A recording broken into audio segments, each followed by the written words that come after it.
Ladies and gentlemen, I am SidAlpha. The question surrounding copyright is always a difficult subject, especially when it comes to individuals or small creators being forced to face off against mega corporations. We have seen this recently with Sony's abuse of the DMCA system in terms of smaller creators having videos that so much as discussed The Last of Us 2 leaks in a negative light, something where fair use wouldn't even be a factor or consideration as that content was solely creator-owned and Sony was in clear violation of copyright law by issuing those takedowns. Or, in some other cases, abusing the copyright system in complete disregard for fair use as it pertains to news, critique, and critical commentary. And it's ironic that, in specific regard to a recent The Last of Us 2 trailer, it would seem that Sony is likely engaging in violations of copyright themselves. Now, I'll be starting off with the IGN article, and I will be branching out from there. And I would like to remind everyone that the YouTube algorithm is absolutely beating creators over the head right now, so if you find value within this video or with my channel, it would be a tremendous help if you would like the video, leave a comment for the algorithm gods, and please do share it on social media.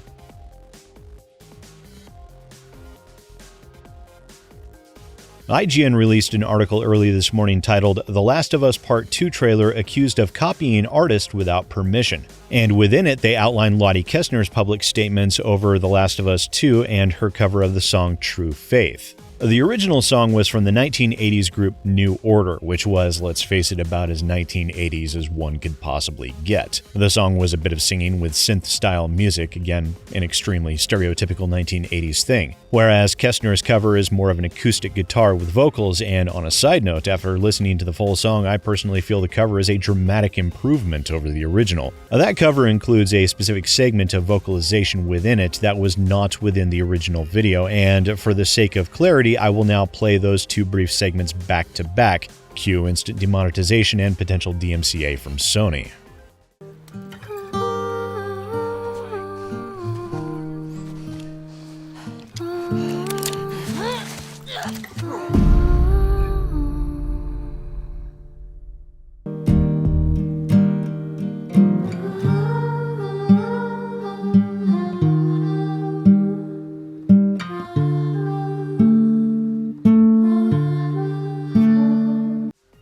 Now again, that bit of vocalization is not within the original 1980s song and appears to have been unique to Lottie Kestner's cover version. And that brings up the question of copyright, which it would seem that IGN may have dropped the ball a bit. Within their article, IGN wrote, "The legal status of this is murky. While currently unconfirmed, it is likely that copyright permission for the trailer was sought from New Order rather than Lottie Kestner. So despite the song not being Kestner's original work, does she have any legal grounds over her arrangement?" And they continue in that article to cite a 2013 instance between Jonathan Coulton and Fox over the TV show Glee, engaging in a very similar instance over a cover version of Sir Mix-a-Lot's Baby Got Back. And within that interview conducted by Wired, Coulton said, "It seems that because of the compulsory license I purchased when I made a cover of this song, the arrangement itself is not protected under copyright, although it's the darkest gray of the gray areas of the law. While there may be some weird offshoot of the law, it doesn't seem like something where a little guy could sue to get any satisfaction."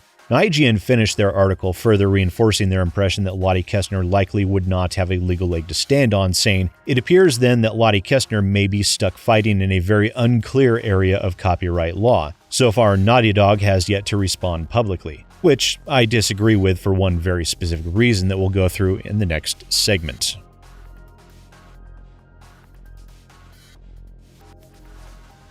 IGN seems to have made a pretty gross assumption within their article purely based upon the 2013 dispute between Jonathan Coulton and Fox, and in the so doing, it seems to me that they have ignored the concepts surrounding derivative works in terms of copyright law. Now, a derivative work is described as a work based upon one or more pre-existing works such as a translation, musical arrangement, dramatization, fictionalization, motion picture version, sound recording, art reproduction, abridgment, condensation, or any other form in which a work may be recast, transformed, or adapted. A work consisting of editorial revisions, annotations, elaborations, or other modifications which, as a whole, represent an original work of the authorship is a derivative work.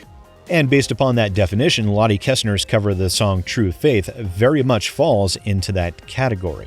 Derivative works are something that have been hotly debated between gamers for years, particularly when it comes to modders. Many, myself included for a long time, believed them to be fair use due to the transformative nature, and it wasn't until Lore Lesser of the YouTube channel YouTuber Law released his video SidAlpha is Wrong about Eperon, the KOTOR fan-developed mod, in October of 2018 that I finally understood that I was absolutely mistaken about my impressions of modding and fair use. And in terms of copyright, it isn't murky or a gray area at all, as IGN is attempting to suggest. In fact, it is already very clearly defined. Unless licensed from the original copyright holder, a derivative work is copyright infringement. More often than not, many game developers and publishers have, in the past, ignored the legality of game mods as they provide additional longevity and bug fixes to games even years after the game would have become no longer relevant. Mods are themselves a derivative work that exists purely at the sufferance of the copyright holder, but that does not make them any less an infringement of copyright. However, the original content within a derivative work is copyright law protected from others. This is explained best at Finnegan.com, where they state, "The pre-existing material in the original work is part of the derivative work,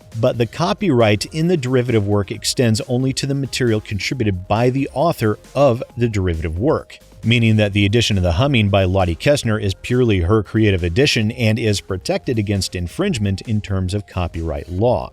This means that while yes, the copyright holders for the original work could go after her cover if they chose, anyone attempting to take her work and pass it off as their own, say for a corporate purpose such as for use within a video game trailer to sell that game, they would be infringing on her copyright. Which would mean that she could well have a case to make against Sony's use of it in the trailer for The Last of Us 2. But, and here's where the but comes in because there's always a big but, rather a Sir Mix-a-Lot but, within the case of Jonathan Coulter, he expressly stated that he had purchased a compulsory license, which by the sounds of it completely waived his copyright protections, and as such he had no legal recourse against Fox in their use of the cover music within the TV show Glee. And as such, it begs the question, did Lottie Kestner also purchase a similar license and in the so doing waive her own copyright ownership and by extension any legal protection that would provide?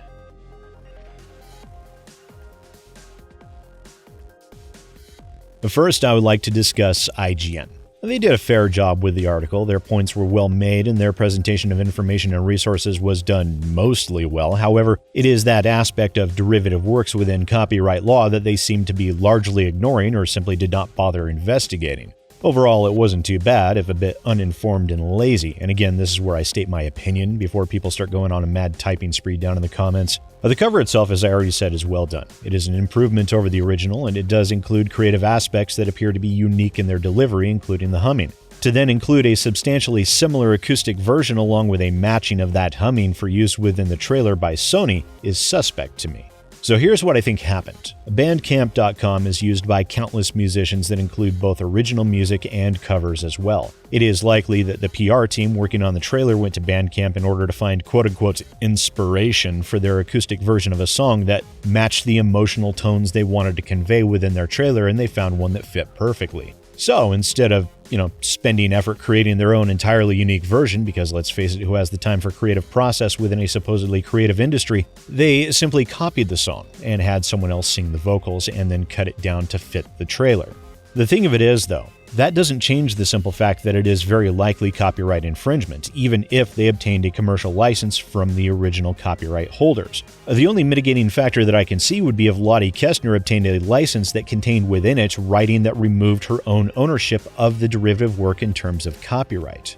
And I also find it ironic in the extreme that Sony of all companies would engage in direct DMCA abuse in order to protect their sales, ignoring the DMCA law itself and ignoring the provisions within it for fair use, would then themselves engage in the very same, actually worse due to the nature of them using someone else's work to sell their products, copyright infringement that they claimed countless content creators had been doing for the past month. It is hypocritical in the extreme. But will she do anything about it legally? Will she attempt to drag Sony into a courtroom? Probably not. Because Sony is massive, and as such they have an army of lawyers that they can throw at a problem until that problem goes away. They ignore legalities because they know that the little guy will not have the staying power to be able to afford a protracted legal battle, and they rely on that as a form of legal defense. It is unethical, it is immoral, and it is despicable. Once again, ladies and gentlemen, I am SidAlpha, and I'll see you next time.